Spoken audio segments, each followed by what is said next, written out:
you've got something to say and you're formulating it. Then I remember I was in 61, I was in Hampstead. Isn't everyone? I was living in Hampstead anyway. Everyone lives in Hampstead.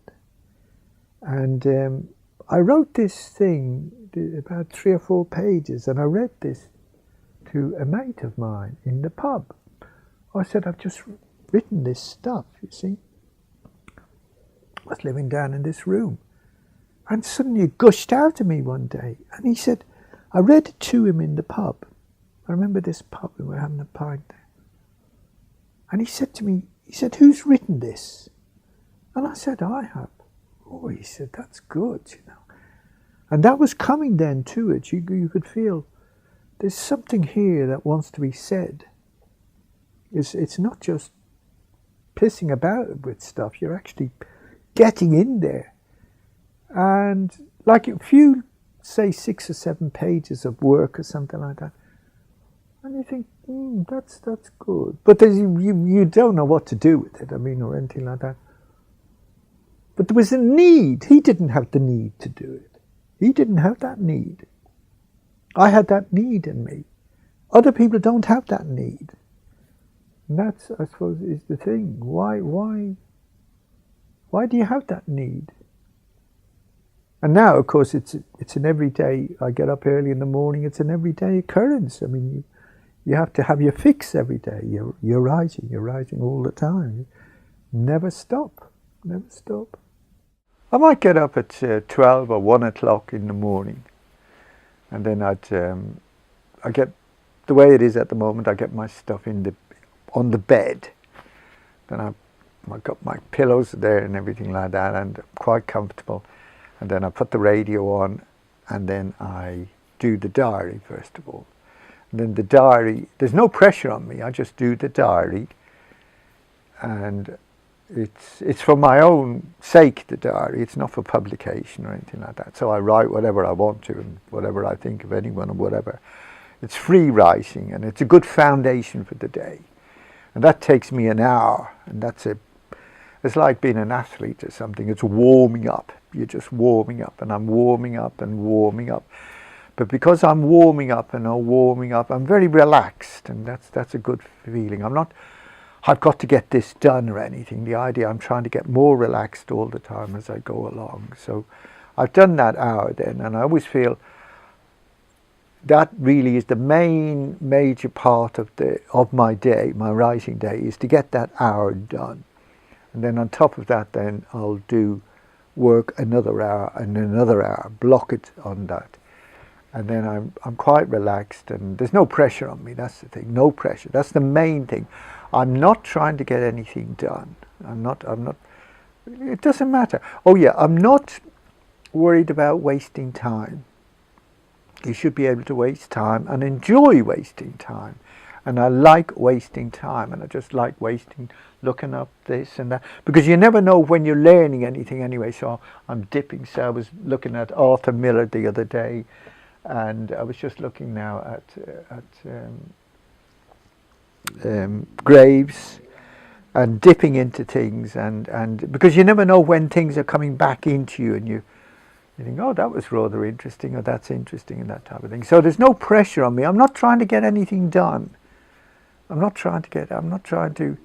no, normally when people are, or when you first start writing or something like that, there's a pressure on you. I got this poem done, or I got this play done, or I got this bit of writing done. There's always pressure. You know, next week at the writing school, did you get that done? You know, did you get that done? Well, I don't have that. I don't have any pressure on me at all. I just have, you know, I just let it come easily. But I also then have, before I finish whatever I'm doing today, I'm also always preparing for tomorrow. So I have something to look forward to tomorrow. So I never write myself out on one day. I never go, I mean, even it could be that I'd have 3 or 4 lines to do of a thing, and if the time is up, I just leave it. There's no rush. I'll do it tomorrow. And I'm always going on, so I'm juxtaposing all the time of what I'm doing. I'm never writing myself out. And then I think, oh, I'm looking forward to, say, tomorrow morning now. I'm writing on a poem at the moment. And I'm just looking forward to doing it. And I'll go and do that, and I'll get at it and everything like that. It's when people, I come across people, and they do 6 or 8 hours one day, and then the next day they won't do a thing. Well, I prefer to do maybe 1 hour for 6 days, and you get a lot more done that way. It's the discipline of not doing the thing as much as the discipline of doing it. They say this about runners, athletes and everything. It's the time not training is as important as the time training. Similarly, that is the way. That you're just wasting time. You think, oh, I should be doing something now. That's all right, don't worry, because you never know. You set the thing up in motion by doing the diary thing first thing in the morning, and then everything's feeding into you all day. You might watch a film, a rubbish bit of television or something like that. It's feeding into you, and then you might make a note about something or other, and the thing is feeding into you all the time. But there's no pressure. The main thing is to take the pressure off yourself, because that is with anything. You perform better if you're relaxed, if you just think, it's like doing this. I mean, there's no format here. You're just gabbling away, and then it probably means some sense to someone or other. Every time I write a poem, like a poem is the first poem. For you start a poem, I write the thing. There is no shape here, a form of a poem. This is, and I might have done 3, 4, 5 A4s. This is a complete waste of time. I can't see anything here, and I'm looking for the poem. Oh, I can't see. There's nothing here, and then you suddenly see something, and you put a poem together. And of course, I know now what a poem is. I didn't know what a poem was years ago. I did not know. But now I know what a poem, instinctively I know what a poem is. I know when a poem works. I can tell if I hear someone reading a poem, I can say, that's a good poem. That's a good poet. That's a rubbish poet, whatever. I can tell that. So I know what a thing is, a poem is. And it's wonderful to be able to do a poem. It's wonderful, and you get a poem done. And then you go back, it's down the hill again, and then you start all over again, O'Grady. Start all over again. And you start to do another poem. And it builds up, and it builds up, and it's a wonderful thing to be able to do.